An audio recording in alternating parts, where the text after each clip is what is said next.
داؤد علیہ السلام نے زبور لکھی یا نازل ہوئی؟ عیسیٰ علیہ السلام نے انجیل لکھی یا نازل ہوئی؟ آپ علیہ السلام نے قرآن لکھا یا نازل ہوا؟ معلوم ہوا کہ سچا نبی کتابیں لکھتا نہیں، اس پر کتابیں نازل ہوتی ہیں، اور مرزا قادیانی اس کتاب کو لکھ رہا ہے، اس کا کتاب لکھنا اس بات کے دلیل ہے کہ وہ سچا نہیں ہے بلکہ کیا ہے؟ وہ جو جھوٹا اللہ کا نبی ہو سکتا ہے، اب وہ جھوٹا تھا یہ صرف ہم نہیں کہہ رہے، بلکہ قادیانیوں کے اپنے ماننے والے، مرزا قادیانی کے اپنے پیروکار، وہ بھی مرزا قادیانی کو سچا نہیں مانتے۔ وہ کیسے؟ یہ دیکھیں مرزا قادیانی اپنی کتاب کتاب البریہ روحانی خزائن جلد صفحہ نمبر 177 اس کے اندر لکھتا ہے کہ میں 1839 یا 1840 میں پیدا ہوا۔ کب پیدا ہوا؟ اور آپ جانتے ہیں کہ نبی سچا ہوتا ہے، نبی جھوٹا نہیں ہوتا، لیکن مرزا قادیانی کا بیٹا مرزا بشیر احمد یہ لکھتا ہے کہ مرزا قادیانی 1835 میں پیدا ہوا۔ گویا کہ دوسرے الفاظ میں مرزا قادیانی کا بیٹا اپنے باپ کے بارے میں، اس کا امتی اپنے نبی کے بارے میں کہہ رہا ہے لوگوں کان کھول کے سن لو، اس نے تمہارے سامنے جو اپنی پیدائش بیان کی تھی اس نے جھوٹ بولا تھا، صحیح تاریخ پیدائش کیا ہے؟ تو مرزا قادیانی کو اس کے امتی بھی سچا نہیں مانتے۔ اور آپ لوگوں کے سوال پیدا ہوگا کہ اس کی تاریخ پیدائش اختلاف ہوتا رہتا ہے، اس کو اچھالنے کی کیا ضرورت ہے؟ اس کو اچھالنے کی ضرورت اس لیے ہے کہ مرزا قادیانی نے پیشن گوئی کی تھی کہ میری عمر کم از کم 74 سال ہوگی۔ کتنے سال ہوگی؟ میں 74 سال سے پہلے نہیں مروں گا، 74 کے بعد 75 بھی ہو سکتی ہے، 76 بھی ہو سکتی ہے، 80 بھی ہو سکتی ہے، 85 بھی ہو سکتی ہے، 86 بھی ہو سکتی ہے، لیکن 74 سے پہلے تو پیدا ہوا 1839 یا 40 میں، مرا 1908 میں۔ کب مرا؟ 1908 میں۔ کتنے عمر بن گئی؟ 68 سال۔ کتنے سال بنی؟ آپ تاریخ وفات تو آگے نہیں کر سکتے نا کہ 1908 کے بجائے کہ 1912 میں مرا تھا یا 1913 میں مرا تھا، انہوں نے تاریخ پیدائش ہی پیچھے کر دی تھی۔ چلو تاریخ پیدائش کسی کو کیا پتا کہ کب پیدا ہوا ہوگا، انہوں نے 4-5 سال پیچھے کی کہ کسی طریقے سے ہم اس کو 73 کے قریب پہنچ جائیں، لیکن مرزا قادیانی دوسری جگہ پر خود لکھ چکا تھا کہ میں کب پیدا ہوا، تو پتہ یہ چلا کہ مرزا قادیانی بھی جھوٹا اور اس کی امتی بھی کیا ہے؟ جھوٹے۔ دوسرے نمبر پر آپ یہاں سے بہن چوک میں چلے جائیں، وہاں پر ایک آدمی آپ دیکھیں جس نے گرمیوں کے اندر گرم کپڑے، نیچے کا بٹن اوپر کا نیچے، قمیض کا بٹن واسکٹ کے کاج میں، سیدھا جوتا الٹے پاؤں میں، الٹا جوتا سیدھے پاؤں میں پہنا ہوا ہو، اس کو سارے لوگ کیا کہیں گے کہ ہمارے کوئی بڑے لیڈر آ گئے، یا کیا کہیں گے یہ کون ہے؟ یہ دیکھیں مرزا قادیانی کے حوالے سے سیرت الماضی جلد 258 میں لکھا ہے کہ جب جراب پہنتا ایڑی والا حصہ اوپر، اوپر والا نیچے، جب قمیض پہنتا نیچے کا بٹن اوپر، اوپر کا نیچے، جب جوتے پہنتا سیدھا جوتا الٹے پاؤں میں، الٹا جوتا سیدھے پاؤں میں۔ تو جس کو کپڑے پہننے کی بھی تمیز نہیں، اس کے اندر عقل نام کی کوئی چیز ہو سکتی ہے۔ اسی طریقے سے آپ مجھے بتائیں کہ جس آدمی کے بارے میں سب لوگوں کو پتا ہو کہ یہ چور ہے، چوریاں کرنے کا عادی ہے، اس کو کوئی شریف انسان ماننے کے لیے تیار ہو سکتا ہے؟ یہ دیکھیں مرزا قادیانی کے حوالے سے سیرت الماضی جلد 1 صفحہ نمبر 43 میں لکھا ہے کہ مرزا قادیانی اپنے باپ کی پنشن وصول کرنے کے لیے گیا، پنشن کے پیسے وصول کیے، گھر سے بھاگ گیا، ساری پنشن کا پیسہ اڑا دیا، ختم کر دیا۔ پتہ یہ چلا کہ اس نے اپنے باپ کی پنشن کے پیسے کیا کیے تھے۔ تو جس آدمی نے اپنے باپ کو، اپنے گھر والوں کو معاف نہیں کیا، ان کی بھی چوری کی، وہ باقی لوگوں کو معاف کرے گا؟ باقی لوگوں کے ساتھ اس نے کیا فراڈ کیا؟ لوگوں کو کہا میں ایک تمہیں کتاب دوں گا، اس کتاب کے 50 جلدیں ہوں گی، 50 نسخے ہوں گے، تم ایسا کرو مجھے 50 کتابوں کے پیسے ایڈوانس میں دے دو، میں تمہیں 50 کتابیں دے دوں گا۔ لوگوں نے 50 کتابوں کے پیسے ایڈوانس میں دیے، جب کتاب دینے کی باری آئی تو صرف 5 دی۔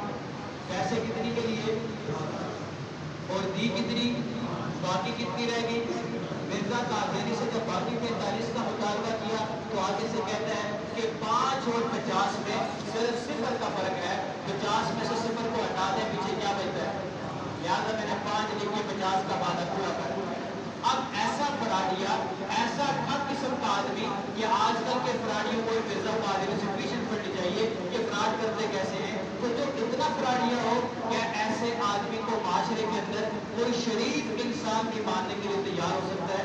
نبی تو بہت دور کی بات۔ اور آپ لوگ جانتے ہیں کہ یہ جو آمدن کے ذرائع ہیں، میں نے صرف 2 حوالے آپ کے سامنے رکھے ہیں وقت کی قلت کو سامنے رکھتے ہوئے، ورنہ اور بہت سارے حوالہ جات ہیں، لیکن یہ جو حوالہ جات آپ کے سامنے رکھے، پتہ چلا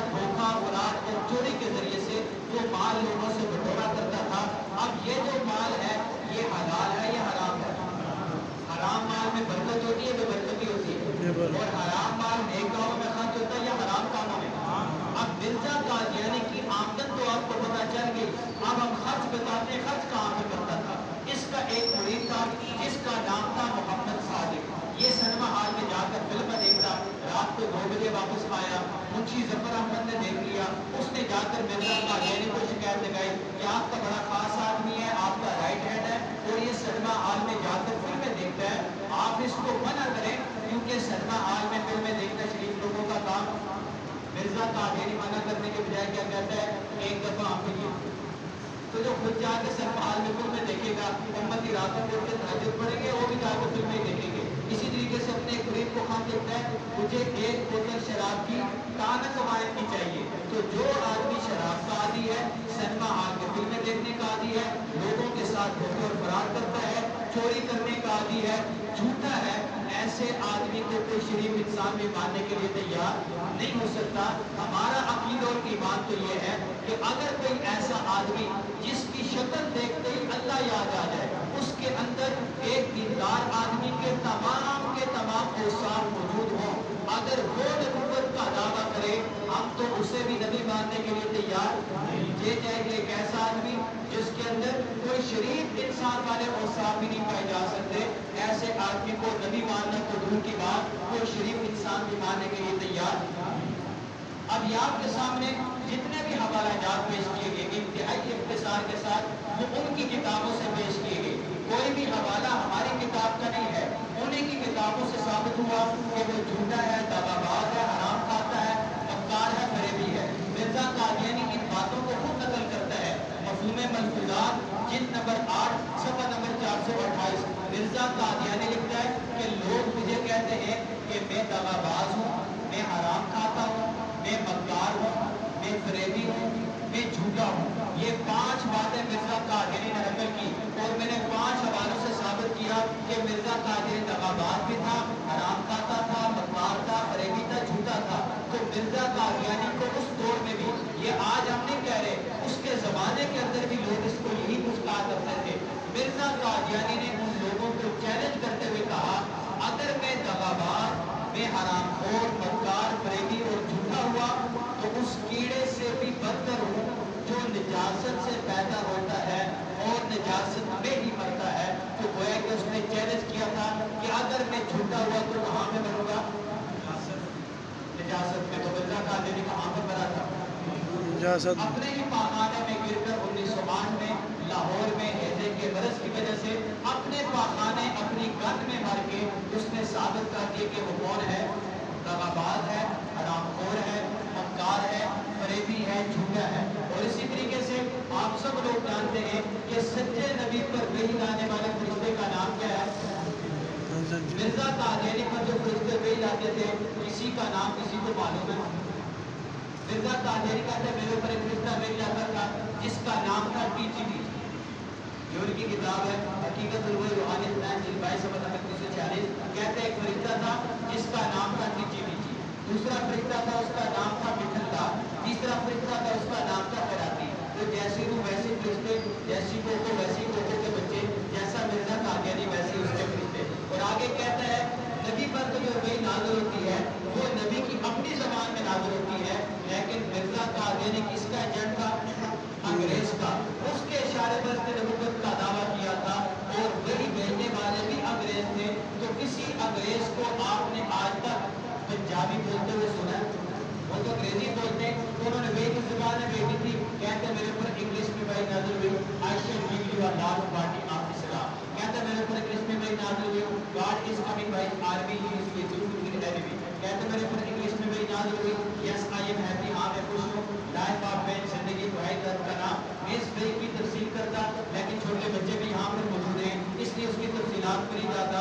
آپ کو ایک کتابچہ مل جائے گا، اس کتابچے کے اندر اس لائف آف مین کا پس منظر بھی لکھا ہوا ہے کہ کس طریقے سے وہ مفتی بیگم کے ساتھ اس کے معاملات ہوئے، اس کے بعد یہ سارا معاملہ ہوا۔ تو خیر یہ مرزا قادیانی کے اوپر کون سی زبان میں وحی نازل ہوئی؟ انگلش میں۔ اور آگے کہتا ہے جب میرے اوپر وحی نازل ہوئی تھی اس وقت ایسا لہجہ اور تلفظ معلوم ہوا کہ گویا کہ ایک انگریز ہے جو سر پہ کھڑا بول رہا ہے۔ یہ مختصر سا تعارف میں نے آپ کے ساتھ رکھا جس سے ثابت ہوا کہ مرزا قادیانی کو نبی ماننا تو دور کی بات، اس کو کوئی شریف انسان بھی ماننے کے لیے تیار۔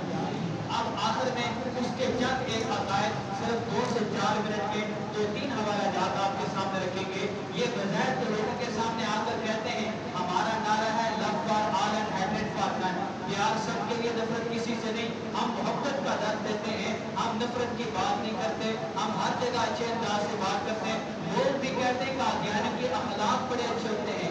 ये अखलाक नहीं है, ये हाथी के दांत हैं जो दिखाने की ओर और खाने की ओर हैं। इनकी जबान कितनी गंदी कि इनकी गंदी जबान से अल्लाह की जात माफूज। असल किताब का समा आपके सामने है, ज़मीना बराहीन अहमद इस्सा बंजर मिर्जा कादियानी अल्लाह की शान में बदजुबानी करते हुए कहता है कि क्या कोई अक्लमंद इस बात को कबूल कर सकता है कि इस जमाने में खुदा सुनता तो है अगर बोलता नहीं, क्या उसकी जबान पर कोई मर्द लैक हो गया ना। आगे जाकर आपने सलाम पर झूठ का इल्जाम लगाया। लोगों ने कहा कि तुम नबी होने का दावा करते हो, साथ झूठ बोलते हो। कहते हैं फिर क्या हुआ? आप सलाम इसी तरीके से झूठ बोला करते थे। और इसी तरीके से आगे जाकर आप सलाम की मजीद तौहीन करते हुए लिखता है मुहम्मद रसूलुल्लाह वल्लज़ीना माअहु अशिद्दाउ अलल कुफ़्फ़ार। इस वही के अंदर अल्लाह ताला ने मुझ मिर्जा कादियानी का नाम नाउज़ुबिल्लाह मोहम्मद रखा है। अब मैं आपसे जो इनका असल मामला है वो आपके सामने रखता है। मैं और आप जब कलमा पढ़ते हैं ला इलाहा इल्लल्लाह मुहम्मद रसूलुल्लाह, तो मोहम्मद से मुराद मोहम्मद अरबी सल्लल्लाहु अलैहि वसल्लम को लेते हैं। कादियानी जब कलमा पढ़ते हैं तो उनका नजरिया ये है कि मिर्जा कादियानी का एक नाम नाउज़ुबिल्लाह मोहम्मद था। जब वो कलमा पढ़ते हैं कलमे में लफ्ज़ मोहम्मद से मुराद नाउज़ुबिल्लाह मिर्जा कादियानी को लेते हैं। अब मुझे आप बताइए कि जो आदमी कलमा पढ़े और कलमे में लफ्ज़ मोहम्मद से नाउज़ुबिल्लाह मिर्जा कादियानी को मुराद ले, ये आप अलैहिस्सलाम की गुस्ताखी है या नहीं? और जो आदमी ऐसा कलमा पढ़े मुसलमान हो सकता है? आगे जाकर ईसा अलैहिस्सलाम की शान में गुस्ताखी करते हुए कहा वो नाउज़ुबिल्लाह बदअखलाक थे, गालियां दिया करते थे। और फातिमा रज़ियल्लाहु तआला अन्हा जो आप अलैहिस्सलाम की लाडली बेटी, आपके जिगर का टुकड़ा, जन्नत की औरतों की सरदार, उनकी तौहीन करते हुए लिखता है कि मैंने देखा हज़रत फातिमा ने निहायत शफ़क़त और मोहब्बत के साथ मादरे मेहरबान की तरह इस आजिज़ का सर अपनी रान पर रखा नाउज़ुबिल्लाह। और हज़रत हुसैन रज़ियल्लाहु तआला अन्हु जो नबी के नवासे, सुन्नियों के शहजादे, नौजवानाने जन्नत के सरदार, उनकी तौहीन करते हुए लिखता है करबलाए अस्सैर आनम सद हुसैन दर गिरेबानम। मैं हर वक्त करबला की सैर करता हूँ और 100 हुसैन मेरे गिरेबान के अंदर है। क्या मतलब? अगर एक तरफ 100 हुसैन हो, एक तरफ अकेला मिर्जा कादियानी हो, तो 100 हुसैन मिलकर भी मेरी शान का मुकाबला नहीं कर सकते नाउज़ुबिल्लाह। अब मुझे बताएं कि जिस आदमी के ऐसे बदतरीन कुफरिया अकायद हो कि उसने अल्लाह की शान में, नबी की शान में, सहाबा की शान में, आले रसूल की शान में इस कदर तौहीन और गुस्ताखी की हो, क्या ऐसा आदमी मुसलमान हो सकता है? और जो आदमी ये अकायद रखने वाले शख्स को, इन अकायद रखने वाले शख्स को अपना नबी भी नहीं मानता, अपना पेशवा भी नहीं मानता, लेकिन ऐसे अकायद वाले शख्स को मुसलमान मानता है, क्या वो भी मुसलमान हो सकता है? नहीं। इसलिए जैसे ला इलाहा इल्लल्लाह को मानना जरूरी है, जैसे मोहम्मद रसूलुल्लाह को मानना जरूरी है, जैसे आप अलैहिस्सलाम को आखिरी नबी मानना जरूरी है, इसी तरीके से मुनकरीन खत्म नबुव्वत को काफिर मानना भी जरूरी है। और आगे जाकर इसने हमारे उलमा और औलिया में से एक बड़ा नाम है जिन्होंने मिर्जा गुलाम कादियानी को दिल के अंदर तारे दिखाए, उसको नाखून के जरिए चने चबाए, जिनको दुनिया पीर मेहर अली शाह साहब गोलवी रहमतुल्लाह के नाम से जानती है। और पीर साहब के बारे में ये तौहीन और गुस्ताखी करते हुए लिखता है बस मैंने कहा कि गोलरा की जमीन तुझ पर लानत, तू मलऊन के सबब मलऊन होगी नाउज़ुबिल्लाह। और आगे जाकर इसने तमाम मुसलमानों को गाली देते हुए तमाम मुसलमान मर्दों को खिंजीर कहा, मुसलमान औरतों को कुतिया कहा और तमाम मुसलमानों को गालियां देते हुए कहा कि तमाम के तमाम मुसलमान ये कंजरों की औलाद है, इनकी माएँ बदकिरदार किस्म की होते हैं। आप ये देखें जिसकी गंदी जबान कितनी है कि किसी को माफ नहीं किया, हर वक्त जबान पर गाली है और लोगों के सामने आकर क्या कहते हैं हमारे अखलाक तो बड़े अच्छे, और हमारे लोग भी उनकी बातों से मुतासर होते रहते हैं। और इनकी एक तंजीम है ह्यूमनिटी फर्स्ट, ये भी जाकर इस तरीके से लोगों में जाकर इंसानियत काम कर देते हैं, हालांकि इंसानियत नाम की चीज कोई इनके अंदर नहीं, अकायद और नजरियात आपके सामने आ गए। अब ये जो चीजें आप हजरात के सामने तकरीबन 40 से 45 मिनट में जो आई है, ये इंतहाई इख्तिसार के साथ हमने गोया के खुलासा एक निचोड़ इससे मुख्तसर हो नहीं सकता था, वरना हम इसको मजीद मुख्तसर करते। ये सिर्फ हमने उसका गोया के एक आपको थर्मामीटर दिया है, इस थर्मामीटर के जरिए से आप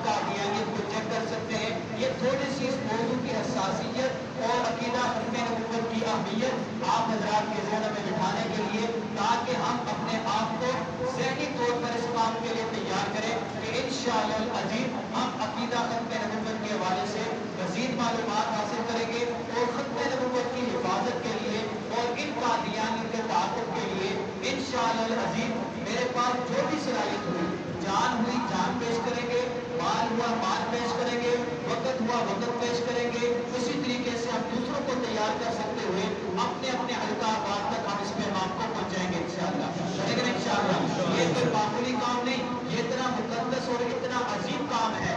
आलमी मजलिस काफ़िज़ खत्म नबुव्वत की मेहनत, हिफाजत ईमान, दावत ईमान और इस्तेहकाम पाकिस्तान, ये तीन इसके बाजू हैं। हिफाजत ईमान, उम्मत मुस्लिमा के ईमान की हिफाजत की जाए, दावत ईमान, इन मुनकरीन खत्म नबुव्वत कादियानी को इस्लाम की दावत दी जाए और इस्तेहकाम पाकिस्तान, चूँकि कादियानी वतन अजीज पाकिस्तान के मुखालिफ है, नजरिया पाकिस्तान के मुखालिफ है, आईने पाकिस्तान के मुखालिफ है। जिस वक्त पाकिस्तान मानव वजूद में आया, आज भी हमारे पास वो अखबारात मौजूद हैं। इन कादियानियों ने कहा वो वक्त दूर नहीं जब पाकिस्तान दोबारा खत्म होगा, हम अखंड भारत का नजरिया लेकर वो पेश किए। इसी वजह से मुसव्विर पाकिस्तान अल्लामा इकबाल मरहूम ने फरमाया था कि कादियानी इस्लाम और मुल्क दोनों के बरदार हैं। मोहसिन पाकिस्तान डॉक्टर अब्दुल कदीर खान मरहूम ने फरमाया था कि कादियानी यहूद व नसारा से मिलकर हमारी फनी तरक्की को मफलूज करना चाहते हैं।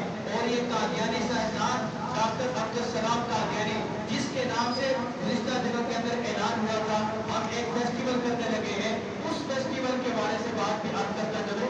ये जो अब्दुल सलाम कादियानी जिस वक्त पाकिस्तान का साइंसदान रहा, उस वक्त तक पाकिस्तान एटमी कुव्वत नहीं बन सका। तो ये गोया के पाकिस्तान के एटमी कुव्वत बनने के अंदर जो रुकावट बना है वो अब्दुल सलाम कादियानी बना है। आज उसको कौमी हीरो बनाकर पेश किया जाता है। जिस आदमी ने मुल्क को एटमी कुव्वत नहीं बनने दिया, वो पाकिस्तान का हीरो नहीं हो सकता। और जो उसको नोबेल प्राइज मिला, उसको किसी सियासी कारनामे पर, किसी तरीके से सियासी कारनामे पर नहीं मिला, बल्कि इस कारनामे पर मिला था कि उसने पाकिस्तान के अंदर पाकिस्तान को एटमी कुव्वत नहीं बनने दिया था। इस पर उसको नोबेल इनाम मिला था। इसलिए ये ना हमारा हीरो है ना पाकिस्तान का हीरो है। और जिस वक्त 1974 के अंदर कादियानियों को गैर मुस्लिम अक़लियत करार दिया गया, ये मुल्क छोड़ कर चला गया और इसने कहा मैं ऐसे मुल्क में रहना पसंद नहीं करता जिस मुल्क में मुझे काफिर करार दिया जाए। आप बताएं, ऐसा आदमी उसको यहाँ पर हीरो बनाकर पेश करके हमारी नौजवान नस्लों के ईमान को गुमराह किया जा रहा है या नहीं किया जा रहा। इसलिए हमने अपने इस हवाले से खुद भी बेदार रहना है, अपनी नस्लों के ईमान की हिफाजत के लिए अपना किरदार अदा करना है। उसके लिए हमारी जमात की वेबसाइट है amdkn.com।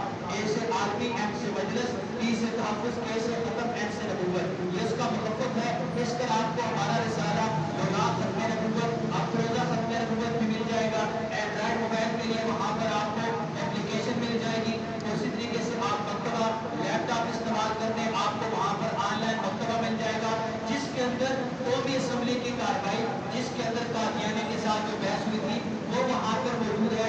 इसी तरीके से फितना कादियानियत के हवाले से जो 100 किताबों का मजमुआ इंतसाब कादियानी मुहासबा कादियानी के नाम से, वो वहाँ पर मौजूद है। और भी सिलसिले के हवाले से जो किताबें, वो सारी किताबें आपको वहाँ से मिल जाएंगी। इसके अलावा आप घर बैठे खत्तो किताबत कोर्स कर सकते हैं। उसका आसान सा तरीका है, आप यहाँ पर भी कर सकते हैं। आपके बकिया जो दोस्त अहबाब दूसरे मुल्कों में या दूसरे इलाकों में है या दूसरे अजला के अंदर है, उनको भी आप ये कोर्स करवा सकते हैं। उसका तरीकाकार आपके सामने है कि मैं आलमी मजलिस के ज़ेरे तमाम कोर्स करना चाहता हूँ। अपनी बच्चियों को, बहनों को घरों के अंदर आप ये कोर्स करवा सकते हैं कि घर की चारदीवारी के अंदर रहते हुए वो खत्म नबुव्वत के हवाले से आगाही पैदा कर सकें। ये दरख्वास्त लिखें, नाम लिखें, वल्दियत लिखें और इस पते पर भेजें 13 से 48 इस्लामाबाद। खत्म नबुव्वत खत्तो किताबत कोर्स 13 से 48 इस्लामाबाद। ये 4 यूनिटों पर मुश्तमिल अल्लामा इकबाल ओपन यूनिवर्सिटी की तरफ पर कोर्स है। किताब भी हमारी तरफ से, जवाबी कानून भी हमारी तरफ से, लफाफा भी हमारी तरफ से। आपका काम सिर्फ किताब से सवालात के जवाब लिखवाकर वहाँ पर हल करना है, फिर वापस इस पते पर भेजना है। ये 4 यूनिटों पर मुश्तमिल कोर्स है। इसके आखिर में सनद मिलती है और अगर पोजीशन आ जाए तो साथ को इनाम भी मिलता है।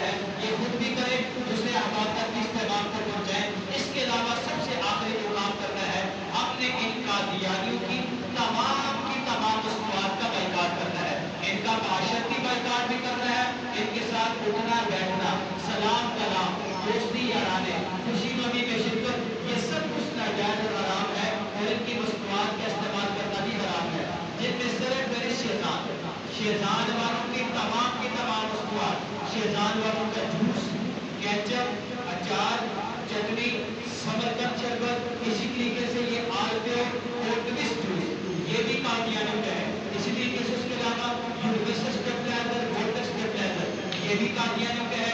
इसके अलावा मशरूम कंपनी की तमाम मसनूआत ये जाकर वहाँ के सामने आप देखें, वहाँ पर आपको इसका बोर्ड लगा हुआ नजर आएगा। मशरूम कंपनी की तमाम मसनूआत। इसी तरीके से एक बंगाली कंपनी है ब्रांड कंपनी की तमाम मसनूआत। इसी तरीके से पंजाब ऑयल मिल उसकी तमाम मसनूआत। पंजाब ऑयल मिल वालों का जायका घी, जायका कुकिंग ऑयल, कैनोलिव ऑयल, एला सनफ्लावर, नेचुरल ऑयल की वनस्पति और शाह ताज वालों की चीनी, मास्टर ब्लेड, राजा अशोक रहमान और मैंने इन तमाम मसनूआत का हम खुद भी बाइकाट करें, दूसरों को बाइकाट पर तैयार करवाएं। ये उनकी जिंदगी की मसनूआत के लोग हैं, वो आपके सामने हैं। इन मसनूआत का हमने खुद भी बाइकाट करना है, दूसरों को बाइकाट पर तैयार करवाना है। इस पर मिलेगा क्या? इस खत्मे नबूवत के काम इनके साथ बाइकाट करने पर हमें क्या मिलेगा? इसके बारे में पीर मेहर अली शाह साहब रहमतुल्लाह ने बताया था, जो खत्मे नबूवत का काम करता है ऐसे आदमी की पुष्प पर जनाब नबी करीम सल्लल्लाहु अलैहि वसल्लम का दस्ते मुबारक होता है। अल्लामा अनवर शाह कश्मीरी रहमतुल्लाह ने फरमाया था, जो आदमी खत्मे नबूवत का काम करता है ऐसे आदमी को कल क़यामत के दिन जरूर भी जरूर आप अलैहिस्सलाम की शफाअत नसीब होगी और मैं उस शफाअत का दावे। तो सब करेंगे इंशाअल्लाह।